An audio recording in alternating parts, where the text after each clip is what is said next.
Well, hi, everyone, and welcome to the webinar on a guide to coral reef restoration for the tourism sector, partnering with Caribbean tourism leaders to accelerate coral restoration.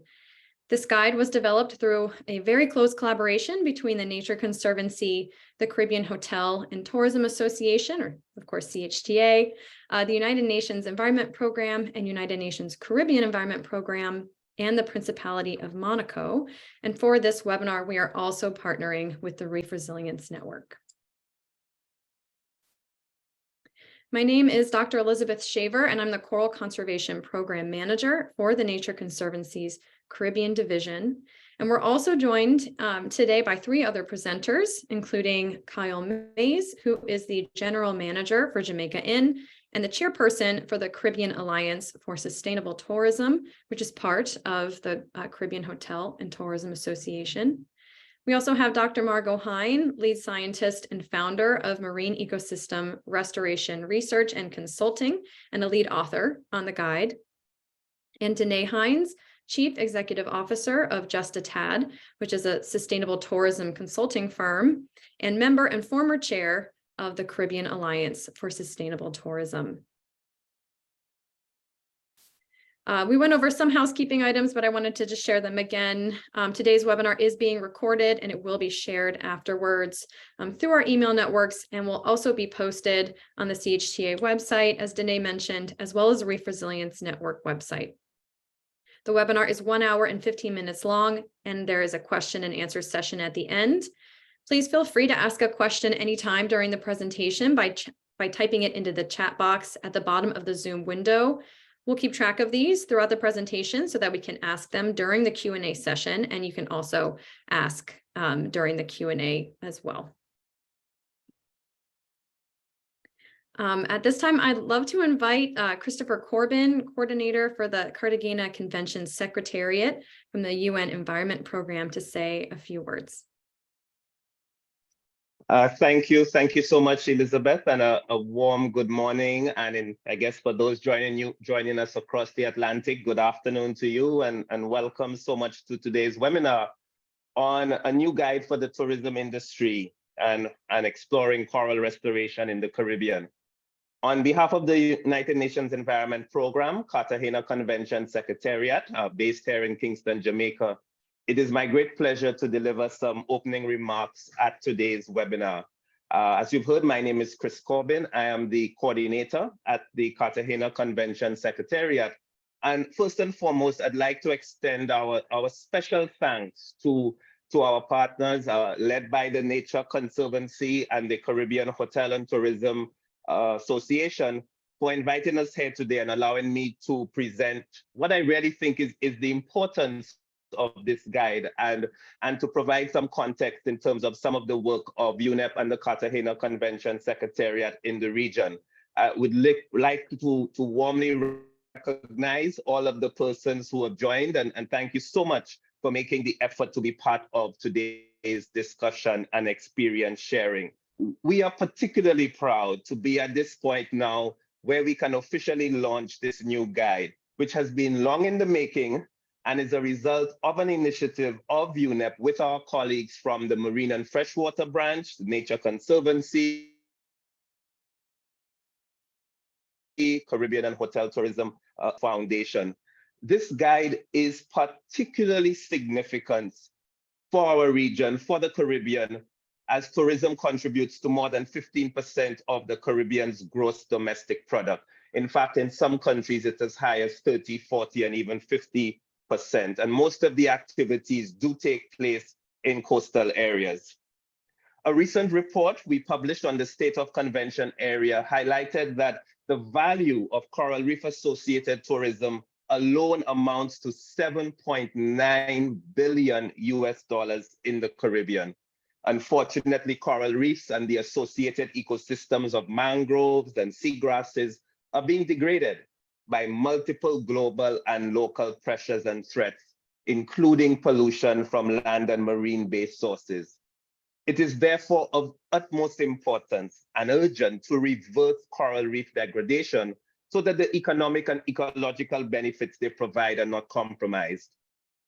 Protecting the Caribbean Sea has been the core of our mandate at the Secretariat since the convention entered into force over 35 years ago. It is in fact the only regional legally binding instrument for managing the use of coastal and marine resources of the Caribbean Sea and has been ratified by 26 out of the 28 countries of the region. Protocols on oil spills, on land-based sources of marine pollution, and on marine biodiversity support the work of the convention, and particularly our work on marine biodiversity, which I'm happy to say has also been in partnership with many of the representatives here, aims to mobilize more political action by governments and partners for the conservation and sustainable use of coral reefs and associated ecosystems, and not only to manage the use of them, but effectively communicate their value and importance. We are a biodiversity-rich region, but our sustainability is threatened, and we need action to protect these critical resources. Since 1986, we've been working with governments in the region in any efforts to strengthen and develop policies, activities to prevent, reduce, and control pollution, to protect biodiversity and fragile ecosystems, and implement activities for education and awareness. That's why we were so pleased to be a partner in this activity and so passionate to support this initiative. We have to explore new opportunities to improve coral reef health while supporting the COVID-19 pandemic recovery across the tourism sector, and to provide the best practices as presented in such a guide so that the sector itself can be a key partner in ensuring long-term sustainability. I had the opportunity to go through the guide myself, and it is evident that there is great opportunity for expansion of coral reef conservation in the region in partnership with multiple agencies. And doing so would be a benefit, not just to the tourism sector, but to our long-term development. And I'm hoping at the end of this webinar, all of our audience will appreciate that. Particularly happy to see Kyle Mice from the Jamaica Inn present today. We had the opportunity of attending an anniversary of the White River Fish Sanctuary in Jamaica. And I was able to witness firsthand the positive benefits of coral reef conservation and active engagement by the tourism sector.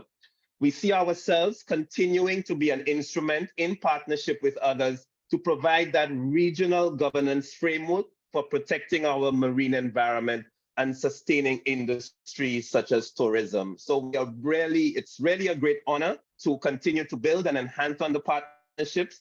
And I'd like to close by wishing everyone a very productive session. I may have to drop out before the end of the webinar. I do apologize for that, but thank you so much. And we look forward to bigger and better things in the future. Thank you. Thank you so much, Christopher, for those opening remarks, and really excited to continue to do this session as well. Okay, so as I said, we're very excited to share with you the research behind and the key results of this first ever guide on coral reef restoration in the Caribbean, developed with and for the tourism sector. Now more than ever, there is a really great opportunity and a really important need for the conservation and tourism sectors to come together and partner towards our shared goal, which is to invest in and support healthy and thriving coral reefs. The Caribbean region is heavily dependent on the goods and services that come from the sea, and especially coral reefs. For instance, 10% of the world's coral reefs are in the Caribbean. And although reefs just cover 1% of the Earth's surface, they support 25% of all marine life. They support tens of millions of people across the Caribbean region and a billion people globally by providing fish, protection from waves and erosion, and revenue, including from things like the tourism industry. And as Chris mentioned, in the Caribbean alone, reefs bring in nearly $8 billion per year in revenue just from tourism. But of course, we know that coral reefs are very threatened. They're declining quickly around the world. In the Caribbean, for example, we've lost about 60% of reefs. And this is due to a combination of climate change, which is making the waters warmer and causing corals to become stressed and to bleach. It's also from human pressure, from things like land-based pollution, overfishing, and overuse. And these photos are a time series from the Florida Keys, but we've seen this example across the Caribbean and across the world. But this continual loss of living coral and how over time this can really degrade a reef and cause it to become flattened. And these reefs, they really struggle then to deliver these important services and benefits to people. And they also really struggle to recover on their own unless some interventions happen. To advance the slide there. So to combat this, conservation organizations, governments, and communities are really working to try to employ a range of interventions to support coral reefs and help them recover. We can really think of these interventions on this continuum from proactive to reactive. And what I mean here is that proactive interventions are ones that protect reefs from threats, and they allow reefs to recover naturally over time. These are things like marine protected areas that reduce overfishing, or actions that improve the water quality that reefs really need for corals to be healthy. Reactive interventions are ones that actively seek to assist damaged reefs. This is what we think of as coral restoration, where we're growing and planting corals back onto reefs. This can also include things like repairing the physical structure of reefs if they've been damaged. And the tourism sector especially has become increasingly involved in these efforts. Hotels and dive and snorkel operators are increasingly seeking to engage in or lead coral restoration projects. And we found that sometimes they do not have the technical capacity in hand, or the support, or the partnerships needed to do this in the best way or in a sustainable and long-term way. And this led to a real interest from us as conservationists to work with the tourism sector and support tourism operators to provide this really critical information and develop this guide. So I'm excited now to pass things over to Kyle, who's going to share a little bit from the tourism perspective for why this guide was put together. Thanks, Kyle. Thanks, Liz, and a very warm welcome and good morning to all our ladies and gentlemen out there on the interweb. I come to you this morning from beautiful Ocho Rios. You know, you might see us in the background.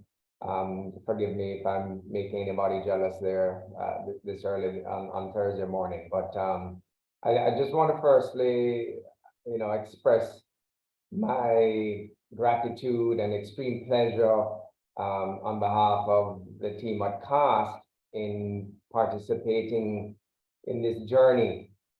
And it has been a journey, but we walked it hand in hand with all the amazing partners that you had been introduced to earlier on. And it's for us, it's just been extremely rewarding and fulfilling.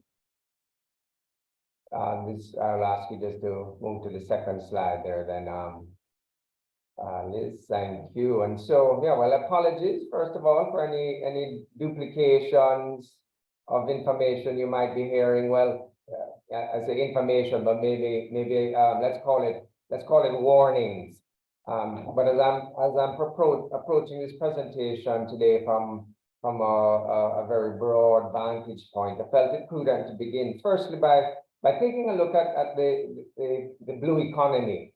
You know, we've been talking. It's been that the use of the economy, the blue economy, has been very much on the forefront, and so it's defined by the World Bank as a sustainable use of ocean resources for economic growth to improve livelihoods and jobs while preserving the health and the ocean of its ecosystems. After all, you know, Liz gave you a very good insight. I mean, the oceans cover some 70% of the planet and hence regulates the climate. And I do recognize that most of us on the call today are very au fait, are very well in tune the importance, but we have to cover it off again, and so the oceans, it provides habitat for 80% of life on Earth. Overall, healthy marine coastal ecosystem serves as valuable resources of food, income, trade, shipping, minerals, energy, water supply, recreation, and indeed tourism, where I wear quite a few hats. So we need to recognize that the definition given imposes more responsibility on all the aligned industries, especially those that are significantly harnessing or exploiting the ocean and the marine resources in their value chains, and to make a greater effort to protect fragile and gradually depleting ocean and marine systems that have become increasingly susceptible to man-made phenomenon. Again, forgive me, you've heard these many times, but they include land runoff, they include ocean dumping, ocean acidification, dredging, drilling, offshore drilling, deep sea mining, overfishing, of course. And dare I say, let me stop there, Liz, let me stop there. And that's just a few, but the degradation of our coastal and marine ecosystems that is linked to sea level rising as a result of global warming is squarely and very and for a very good reason on the top of our minds. So it's clear, therefore, that we need to be serious. We need to get serious. There needs to be a seriousness of purpose and action on all fronts to address industry activity that rely on the ocean marine resources. And further, there needs to be a firm commitment to sustainable behavior and practices to help preserve the enormous benefits that a healthy marine and coastal ecosystem will generate to the economic livelihoods and survival of, yes, Liz said it, billions of people globally. Next slide there, please, Liz. So admittedly, tourism-related activities impose significant stress on the coastal and marine systems and ecosystem. Hands are up, my hands are high, held high. Thus, the sector must commensurately play a leading global role in adopting and encouraging more sustainable programs, attitudes, and practices that will promote healthy oceans and marine ecosystems for the long run.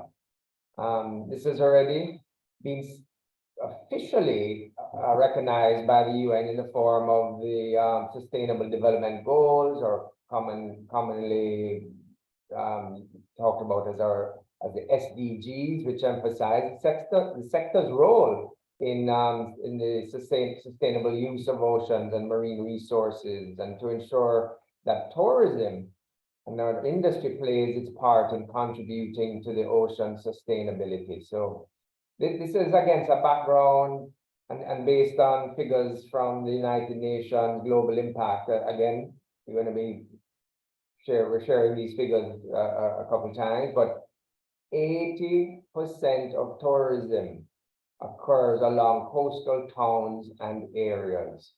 And while the ocean-related tourism industry grows at an estimated $134 billion a year.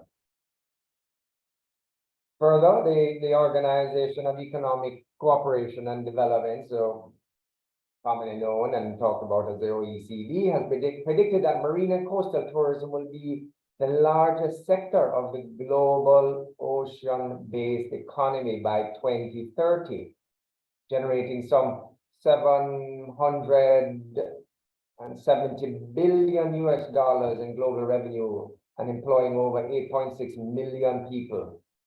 And here we are, yes, we in the Caribbean are the most tourism dependent region on Earth, and so it constitutes, in fact, the largest economic sector for the small island developing states, or SIDS, throughout the Caribbean.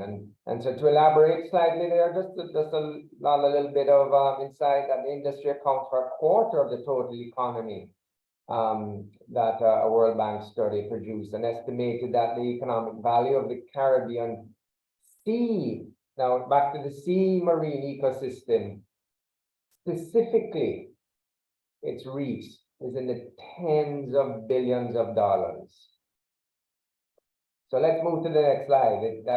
This is where we segue into the very catalyst for today's conversation, and indeed our production of the guide, so we're talking about reefs, and our coral reefs, mangroves, seagrass complexes, and is amongst many other things our safety net in tourism. It brings security to the industry's heavily coastal dependence in the form of a natural barrier, and decreasing the impacts of floods and of course storms, hurricanes, that we are we're very conscious of here in the Caribbean. Reefs also produce jobs for local communities and they offer other opportunities for recreation. They also are a source of food and even nowadays, medicinal development. It's over 500,000 people depend on the reefs for food, income, and protection. Fishing, diving, snorkeling, and on reef or near reef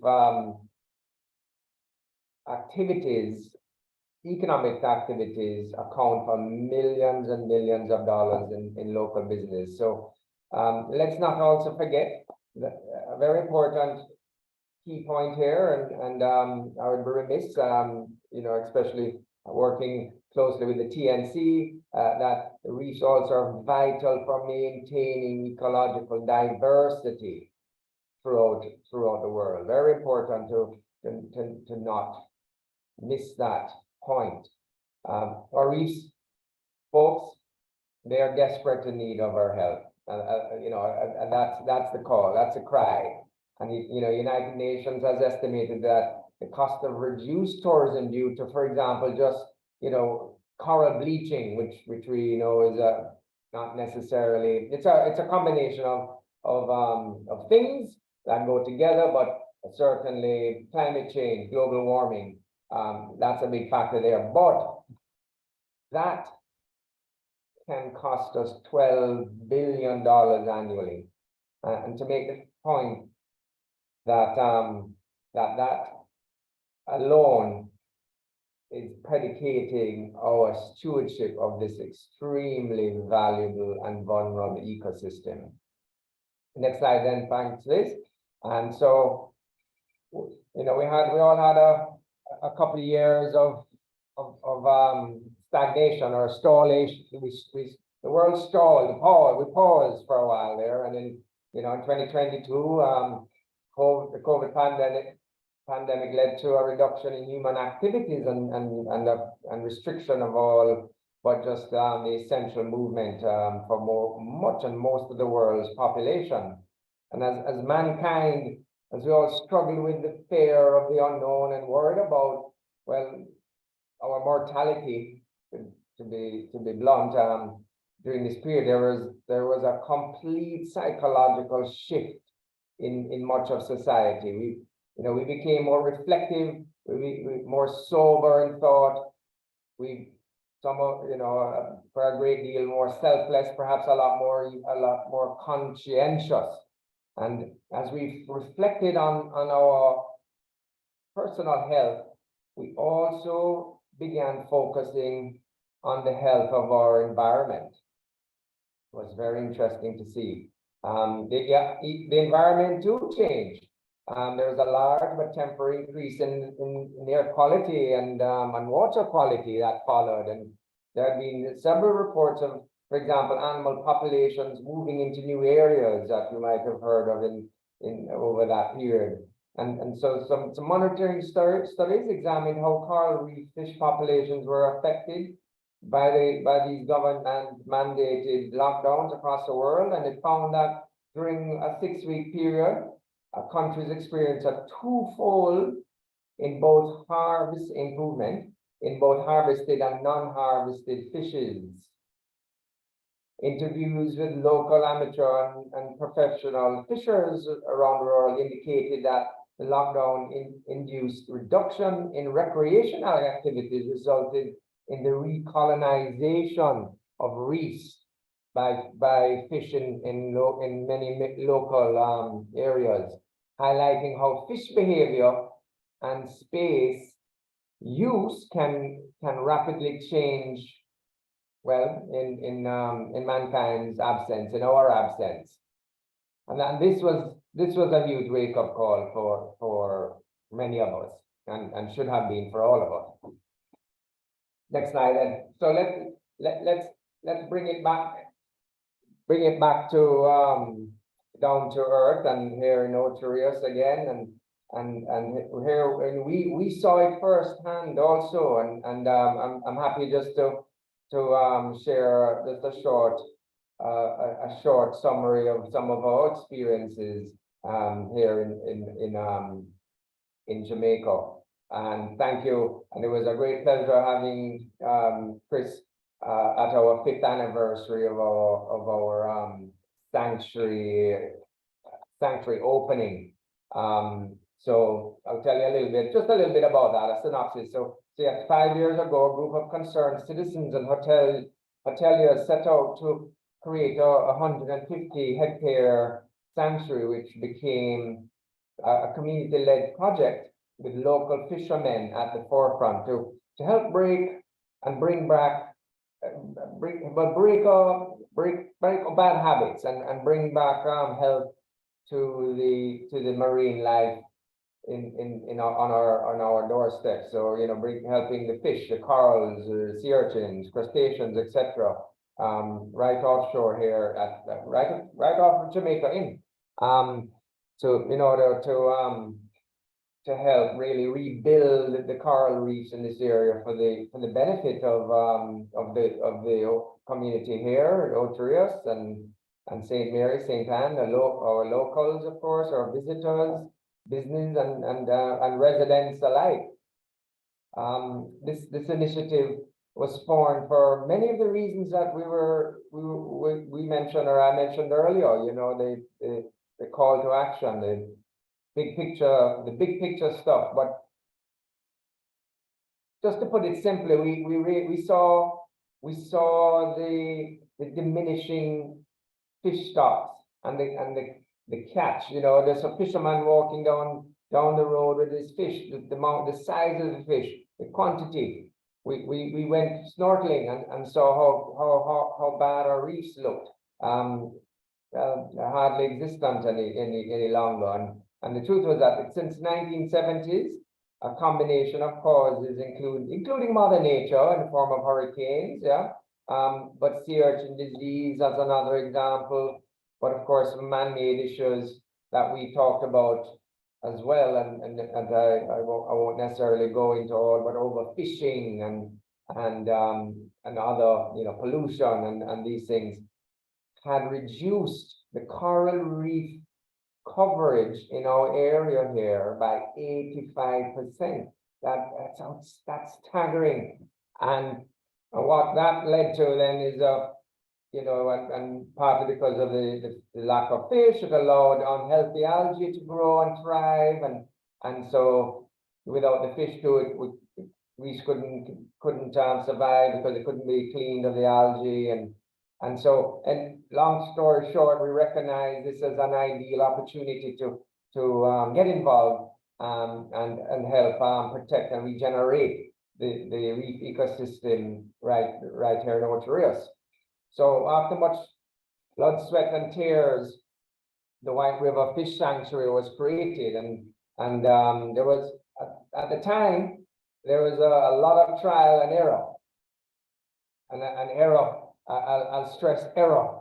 A lot of costs that, you know, were not as efficient could have been, but unfortunately, we didn't have the benefit of our this amazing comprehensive guide, which we now have today, which is what I'm so pleased for all of you who are looking at embarking down this or should be not looking at who are compelling to embark down this journey. But since then, since we've launched the guide, which better late than never, let's say, we started adopting a lot of the best practices and promoting best practices and also the methodologies and the procedures that you will find in the guide. And so I'm happy to report 5 years later, we recorded a 55% in fish biomass, total fish biomass in this area in our sanctuary, and we have since also planted 5,000 pieces of coral, elkhorn and staghorn and so on. So a great result. Could have been, I argue the point, a lot more. Those figures could have been as good as they are, a lot better if we had had the guide to begin with.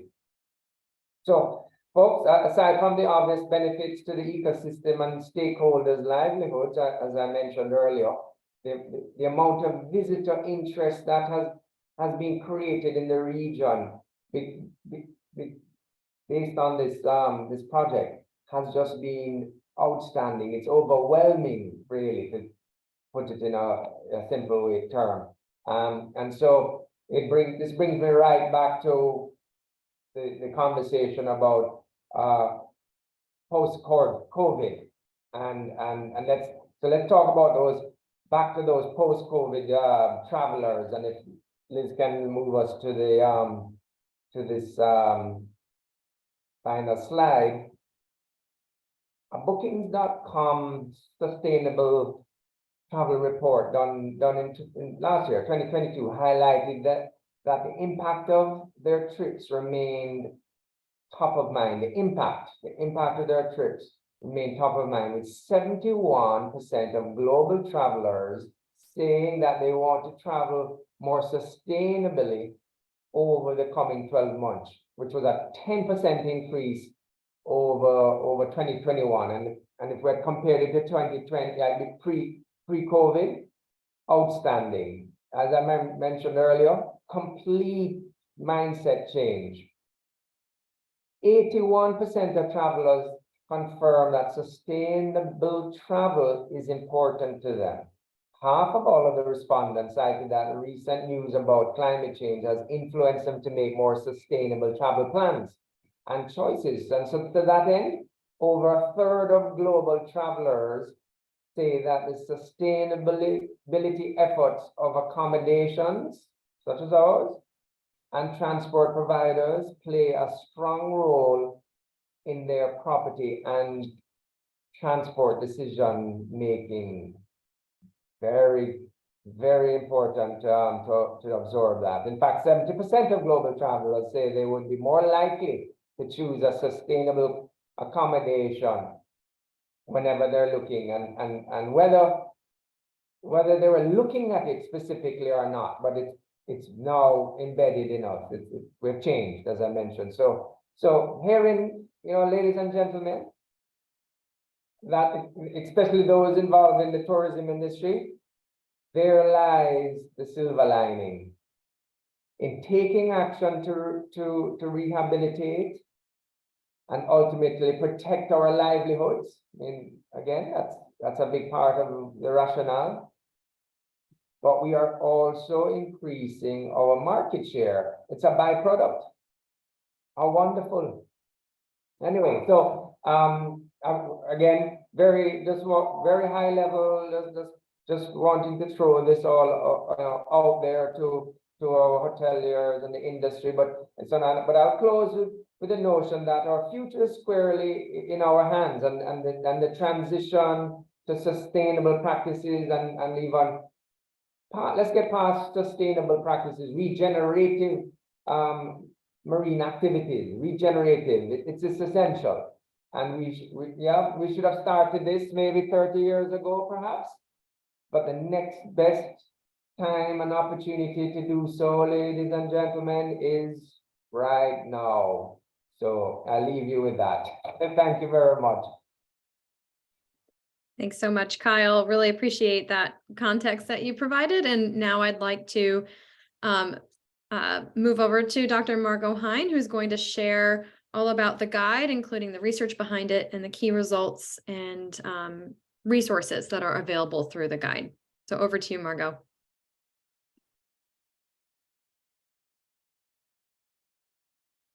I think you're muted, Margot.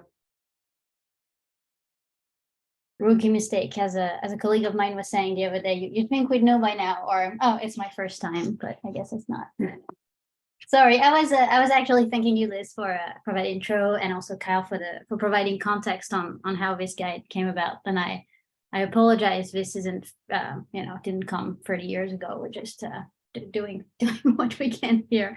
I'm going to run you through some of the research behind this document, as well as key findings and then elements of the actual guidelines that we developed. Next, please. So starting with the research, as you've heard by now, the guide is a great collaboration among different partners.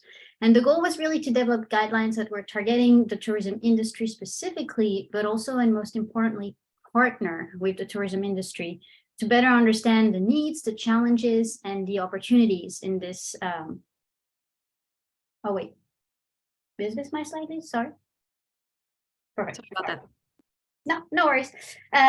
So yeah, I was saying that this was a great collaboration effort because the most important part for us, the scientist and the conservationist, was to be able to co-create these guidelines with the tourism industry. We just didn't want to put yet another set of guidelines on the table. We wanted to do a document that would actually be useful. And in that sense, the collaboration with CHTA was absolutely instrumental. The research itself is qualified as a public opinion type of research. It's mixing a mix of both qualitative and quantitative procedures. We first started with a broad survey that was shared through the CHTA membership network and received about 94 responses from 30 countries and territories.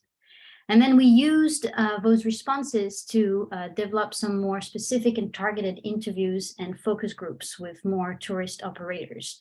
And these really formed the bulk of how we were able to better identify barriers and opportunities, as well as co-create essentially those guidelines. And altogether, about 130 people across 25 countries and territories across the Caribbean region were involved in the development of those guidelines. Next, please. So talking about some of the key results, well, the main one is that, not surprisingly, the tourism industry is most definitely interested in broader engagement in coral conservation and restoration efforts. 80% of the survey respondents were aware of threats to coral reefs, and 70% were actually already involved in some sort of sustainability initiatives.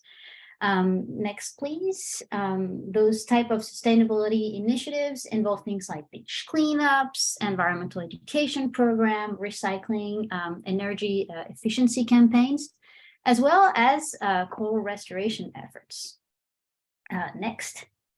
In fact, if you look at this quick figure here, you can see that about 50% of the survey respondents claim that we're already involved in some sort of coral restoration efforts, which we saw as a two-way street for us. We first saw it as a potential danger for the tourism industry to develop poorly planned coral reef restoration projects and potentially do more harm than good. And secondly, as a very timely opportunity to provide appropriate and targeted guidelines, as well as technical expertise, specifically for the tourism industry, to help them on this journey that they want to embark in and are obviously already interested in. Next, please. So you'll see in the guide that one of the most important part of this guide is identifying the barriers and the opportunities for broader implementation of coral conservation initiatives. And I'm going to run through some of those very broadly, and I invite you to read them in more details in the guide when you have time. So first, there is a lack of coral reef conservation technical capacity and knowledge sharing. So we need to create better access to and sharing of the guidelines so that we can facilitate coral restoration project design and implementation. And that also opens up great opportunities, particularly around the creation of a Caribbean-focused network that could link up the tourism operators with technical experts, for example, universities, local universities and scientists.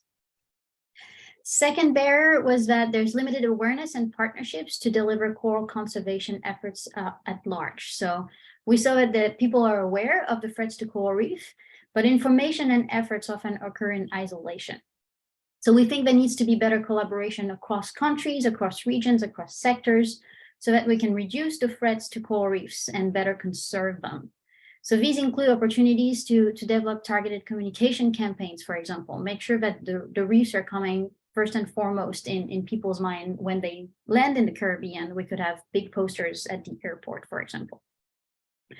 Third, and it's linked to the previous one, we need to expand government support for coral conservation. And for this, we need to better educate government officials on the benefits coral reefs have to offer, how important they are, especially to local economies, and hope that through this targeted education, we can improve local government's engagement in coral conservation initiatives. Next, please. Two more barriers. The fourth one is that we need an increase in enforcement of marine policy, mostly so that the threats that can be managed can actually be acted upon. Kyle mentioned, problems with overfishing or eel fishing practices. So there's opportunities here to include having more and better partnerships between the tourism industry and local national government officials. We could, for example, imagine that some tourist operators could become sentinels of the reef and help fight against some of the threats that can be managed. And finally, the fifth one is the usual suspect of barriers, which is current limited funding and the need to improve access to both public and private funding. One opportunity specific to the tourism industry here is to follow the circular economy model, where conservation initiatives may provide direct financial revenue to the tourism operators. It's also very important for the industry to understand that properly planning and implementing a coral restoration project is expensive, and it's not a quick fix of one of those show-off sustainability initiatives, and definitely requires a significant long-term investment. And we on our end need to do a lot more research to figure out how to better communicate that, and also figure out the important return on investment solutions that are there to help the tourist industry better plan for those projects. Anyhow, those are the key barriers. They're, as I said, discussed in much more detail in the guide, and Danae, if she manages to come back, or maybe Liz will also run through what these means for next steps and opportunities for the tourism industry to use this guide and move forward. Next, please. I'd like now to talk about the targeted guidelines that were developed in this document as well. Based on those results, there's four different types of guidelines that we have. We have recommendations on deciding whether to do restorations. We have steps for planning restoration, best practice guidance and checklist, as well as a table with links to some of the key resources. So I'll start with the recommendations next, please, Liz. So to help decide whether or not to do restoration, we first need to have information on what interventions are typically used to manage, conserve, and restore coral reefs. So Liz has already showed you this infographic that was prepared for these guidelines specifically, but there are some key messages in here that I'd like to convey. The first one is that, as you can see here, that there are many other actions than restoration that managers and tourism operators can take to protect their reefs. Second is that restoration should not happen in isolation. And the first one is that even if we consider coral reef restoration, there is a lot more actions that are involved than just planting corals. So here we have the proactive type of action, the actions that are meant to protect the reef, and these include, wastewater management, marine protected area, fisheries control, and then the restoration falls under those reactive types of interventions. So actions that are aimed at repairing reef ecosystem function. And you can see here things that the tourism industry can easily get involved in, such as coral reef restoration, but also beach cleanups and algae removal, for example. Next, deciding whether to do restoration also requires thinking of why restoration is considered and whether or not it is the right management approach. So here we have readapted a decision tree that was initially created by Alistair Edwards in 2010 to help operators ask the right questions. So for example, did the site you want to restore used to have corals prior to degradation? What caused corals to die, and have these threats been addressed? And in many instances, when you run through those questions, restoration is either not the right approach, or there needs to be other management efforts to occur before restoration is considered. So this list here of questions is really meant to help operator disentangle those important points. Next. Now, if restoration is the right options, because it also often is, we also put there some great guidelines to help properly plan a coral reef restoration projects. So these steps were actually developed by Dr. Liz Shaver, and they were embedded in this decision tree visuals here to help operators and practitioners assess the breadth of work that's involved in planning and designing a coral restoration project. Next.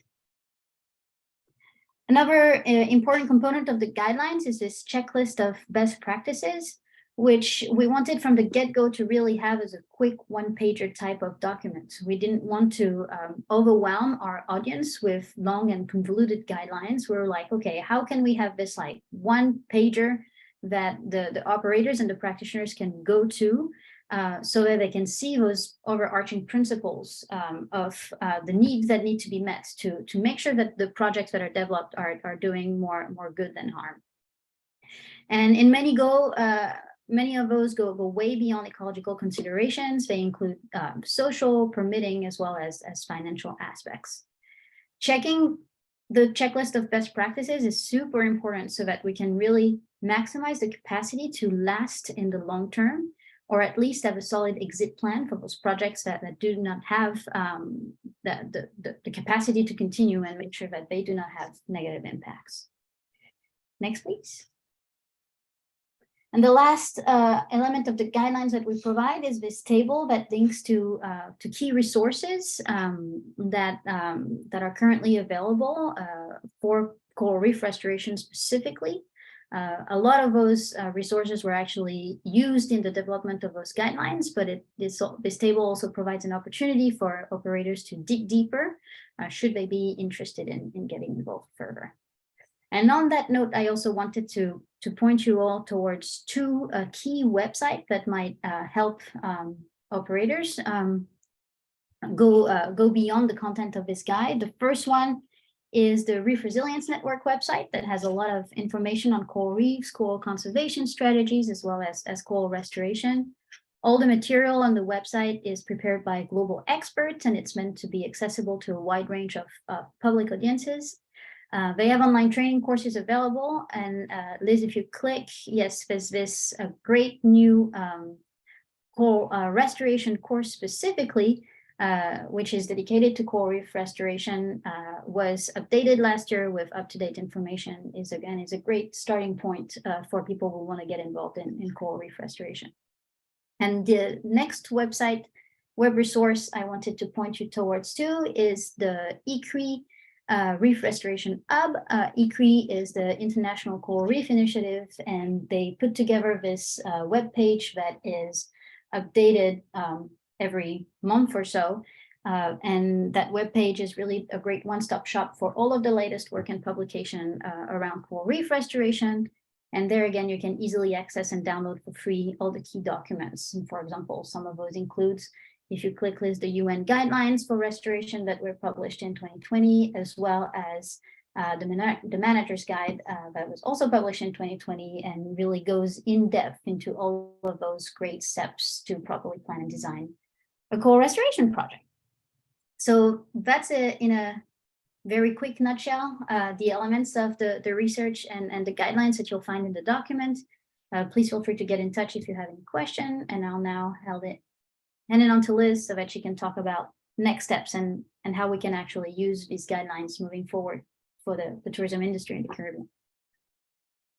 Thank you so much, Margot, for that really excellent summary of the guide. And we will share links to where you can download that guide as well. I'll share it in the Q&A box, and it's on our last slide of this presentation as well. So Danae was supposed to share these 2 slides. She had a power outage, and so I'll do my very best, but this is, of course, just a starting point, this guide. This is really to help all of us get started, I think, on this endeavor. And so there's many next steps. One of those really is to think about how we can create more connections, partnerships, and networks to support the tourism sector in these endeavors. And part of that really is through sharing lessons learned. Sharing what has worked and what hasn't. There's many different kinds of models for partnerships between NGOs and tourism operators alone, working with governments. So there's many different kinds of ways that people have done this work. And I think that one of our next steps really is to bring those models, those experiences and examples to the forefront so everyone can learn from each other. So this is just a slide showing one of the key graphs in the guide, looking at the different entities that are kind of involved in restoration and how we can really work together. Things, people like international entities that can serve as scientific advisors, provide research support and funding, also regional and global networks as well. We have funding sources, people who can include local tourism associations, marketing firms. They can kind of sponsor this work, provide a lot of promotion and help us with this communication piece that's so vital, particularly when we're thinking about the public and how we communicate the needs for this with the public. Our regulating entities and agencies are very critical to this process as well. So how can we bring on our management agencies, permitters, and other government entities, both local and national, to support these partnerships and support this work moving forward? And then, of course, our implementers. So these could be our local dive centers, hotel agencies, NGOs who are also doing restoration. So for instance, there's also models where we have restoration practitioner organizations, and they have a key partnership with local dive operators to get to the site, bring tourists to the site, allow them to engage in restoration and provide this sustainable opportunity as well for the tourism sector. So there's many kinds of implementers, but those are the people in the water doing the restoration. So how can all of these groups work together in the best way forward? We pointed out in the guide some key next steps as well to catalyzing these partnerships.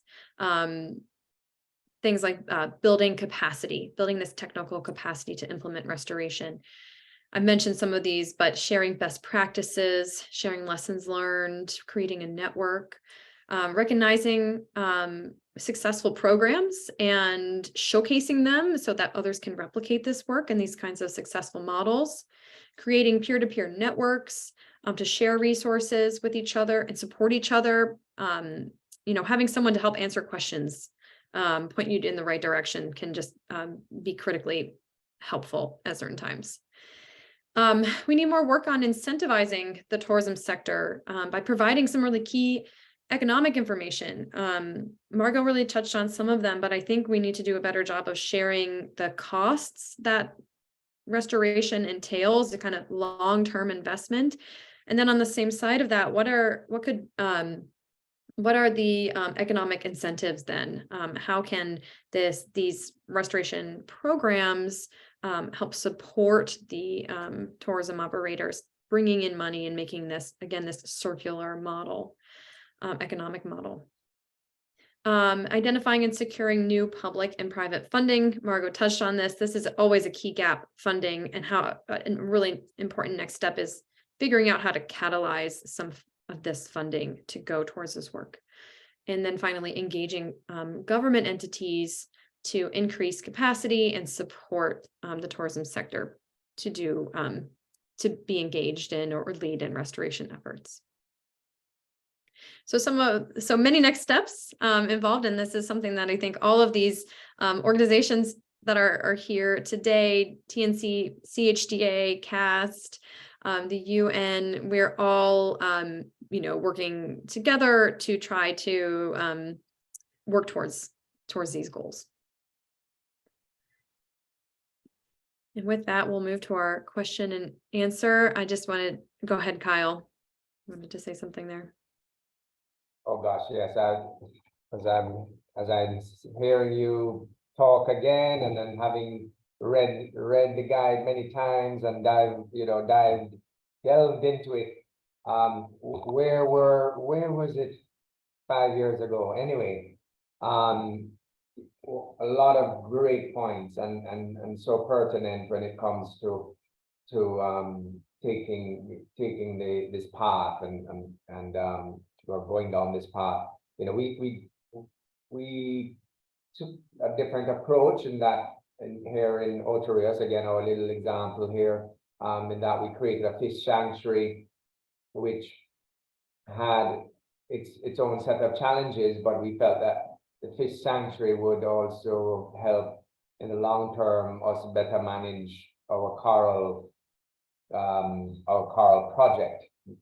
However, that's not always necessary. But the key points, there are so many key points you made, the funding and the government and intervention and regulation and those entities, that because we all had to we had to fumble through all of those. It actually, I said 5 years anniversary. It actually took us more like 7 years. So 2 years of fumbling through all of this mess. Or not but it just found out so many things through the process. And it's all here laid out for us beautifully now that we understand what all the elements of doing this type of taking on a type of project will entail. And the other point too, working hand in hand with your neighbors, as in the community next to you, the fishing village next to you, for example, or the reef system next to your particular property or entity, because honestly, what we're doing here sounds wonderful. We're very fulfilling. 5,000 pieces of coral. We're seeing the improvement. Drop in the ocean. Drop in the ocean. We need to have a series of these projects that are properly designed and aligned, so that the whole region becomes much more sustainable rather than one little area, because that one little area can't survive on its own, really, and on the conversation goes. So I just wanted to add that my 2 cents there. Thanks, Kyle. Let's get to some of these questions. Let's see. So the first one that we have is asking about how the private sector, including tourism operators, hotels, and diving operators, how can they work to commercialize coral restoration as a tourism experience when dealing with barriers, including current legal frameworks? And are there efforts being considered to overcome these barriers. So this is probably place dependent, but I don't know if any of the panelists here can kind of speak to that. Of course, I think one of these next steps that I mentioned is working to kind of identify some of those policy-based barriers and also enabling conditions, and identifying those, working with governments to see if there's ways in which we can continue this work. Absolutely, Liz, and CAST and by extension CHTA, we operate in a very vast region, and with many countries in that in the region, and in each individual government and policy has its own rules and regulations, and so there isn't a one silver bullet that will answer everybody's question there, because everybody has different regulations, every island has different regulations and so on. But it's to get those up front, to understand what some of those barriers may be, or the need, your particular situations, restrictions, or costs, or again, applications. I mean, the applications, some of these applications can be extremely cumbersome and so on. Anyway, so it is definitely not a one size fits all, but important to get an understanding as early as possible in the process. Thanks, Kyle. I think this next question, I'd love to get your thoughts on this, Margot. So the question is that many times in the presentation, we've referred to the potential dangers of improperly planned restoration projects. Can you share more about some potential negative impacts of coral restoration that's poorly planned? And they go on to say, as one would think that no coral restoration may be a worse outcome than an attempt to coral restoration, though. So I think the question is, what are some negative impacts that could arise? That's an excellent question, and I'll talk a little bit from experience of what I've seen around the world. And I'll preface this with the fact that the field of coral reef restoration is extremely young.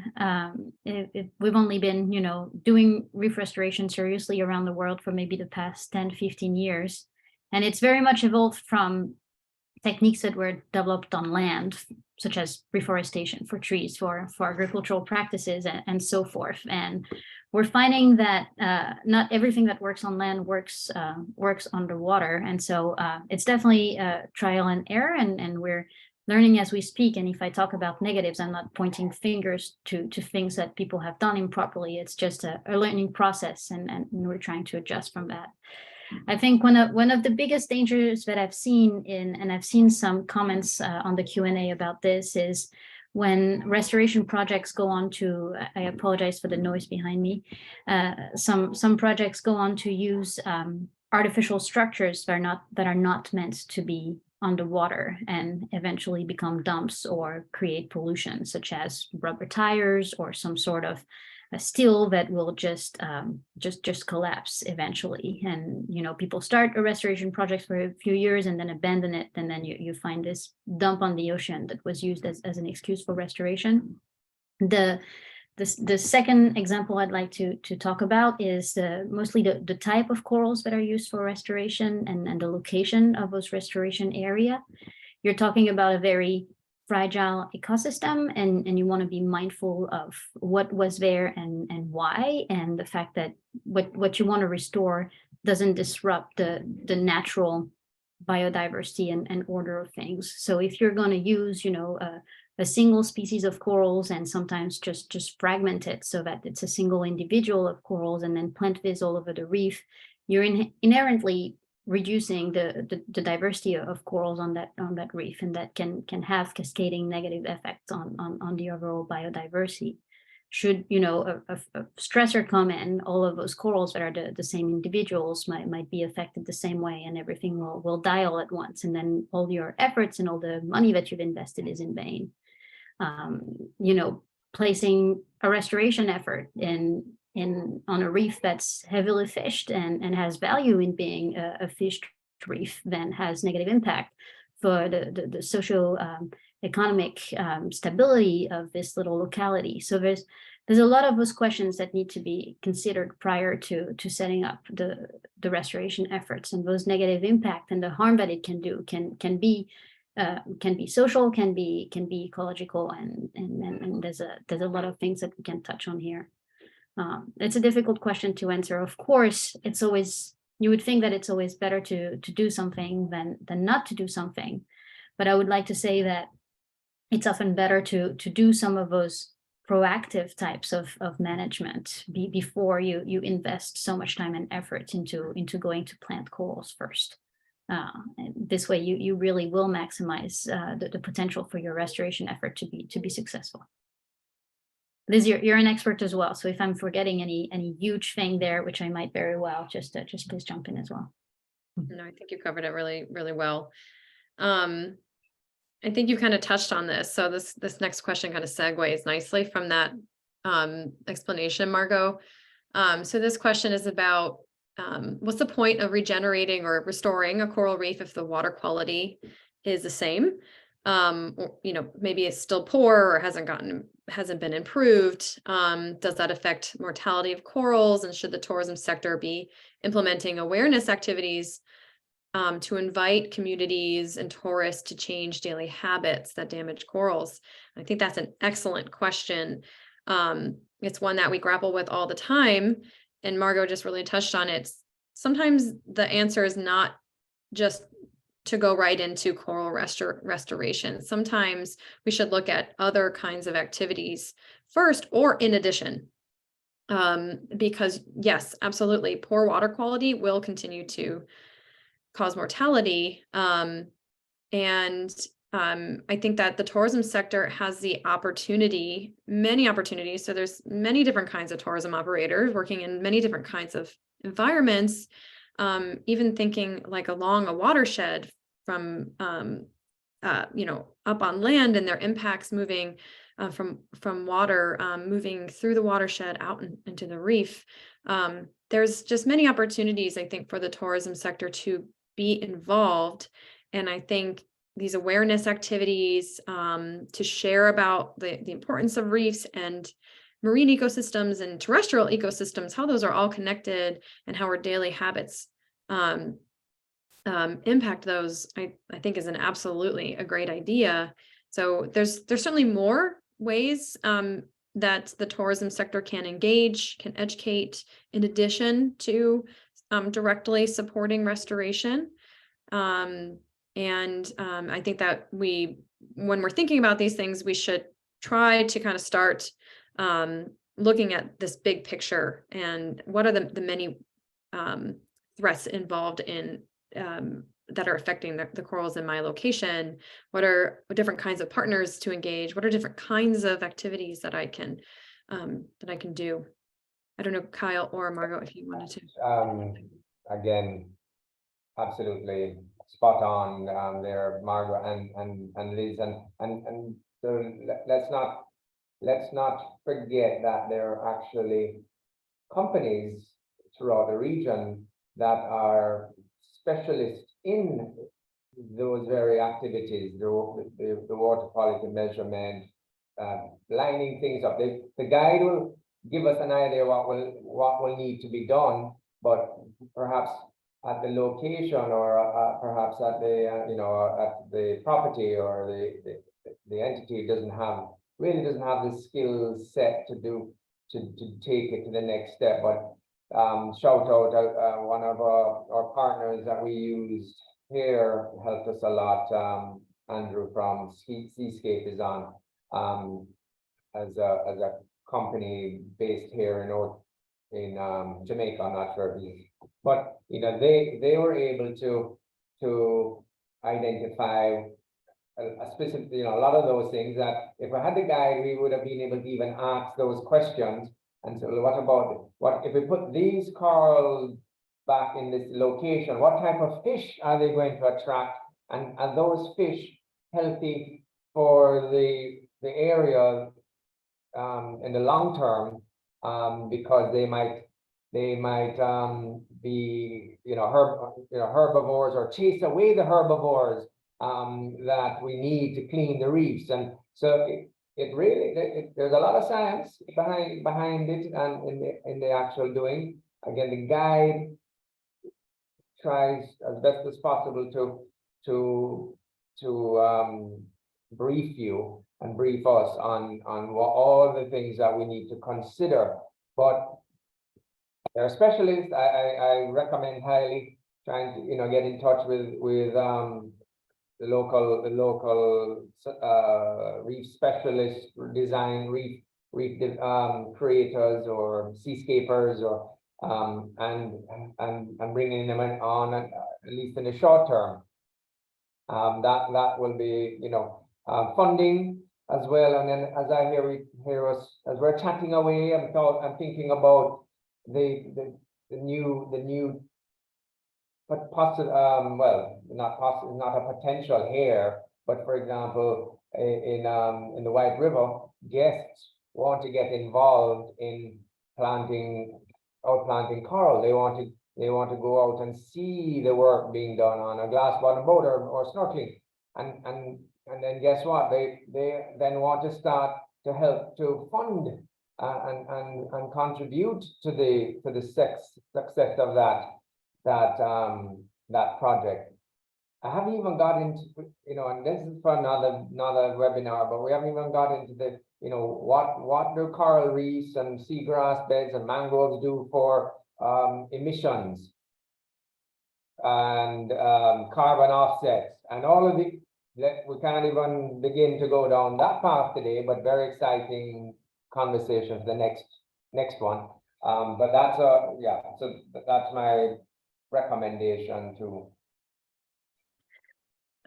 We're out of time really, but there is a couple of questions that all centered around financing, and I just wanted to try to touch on that really briefly before we have to go. Thank you everyone so much for your really great questions, and I'm sorry there's a lot here, and we'll try, I think, after this to see if we can answer more through our various networks. But I did want to share or to ask our panelists a little bit about this financing question. Are there finance models? Are there, is there any information on how much things cost? I think right now there's a little bit of information. It's very difficult to gather that information.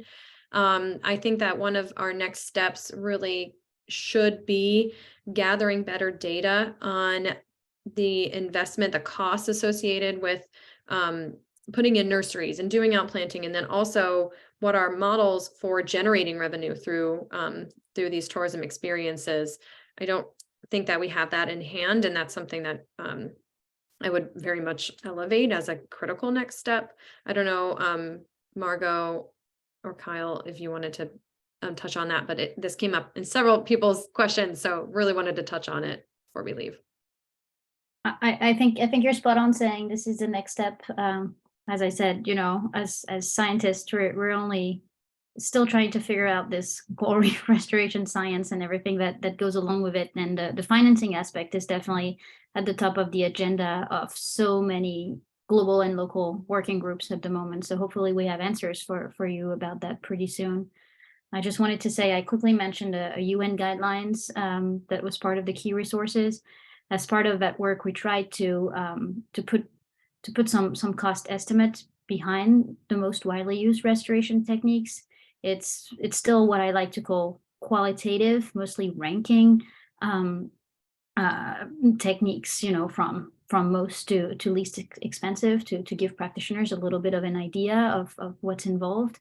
However, I really hope that in the near future we can come up with proper estimates. Obviously, costs will change across regions, across localities, even across countries, but it's a good next step.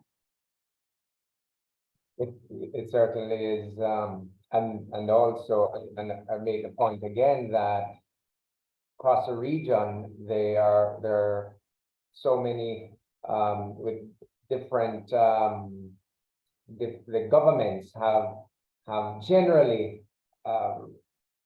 seen that the need for this type of activities is paramount, and you know, and our governments are across the region are at different stages of placing importance on the blue economy and on our reefs, on our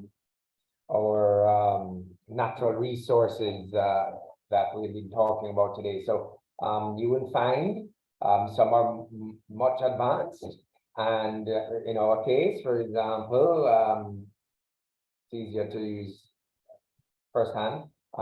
You know, the government of Jamaica, and really through the Ministry of Tourism, for the most part, had been extremely supportive and jumped on the chance to get involved at the very beginning, to help us with our project. And you know, they're looking at it from a very wide cross section of benefits. You know, the communities, and then the obviously the very local community, the fishermen community who had been decimated from, you know, because of their livelihoods decimated because of the lack of fish, and then reefs, and then of course our tourism product, and so on and so forth.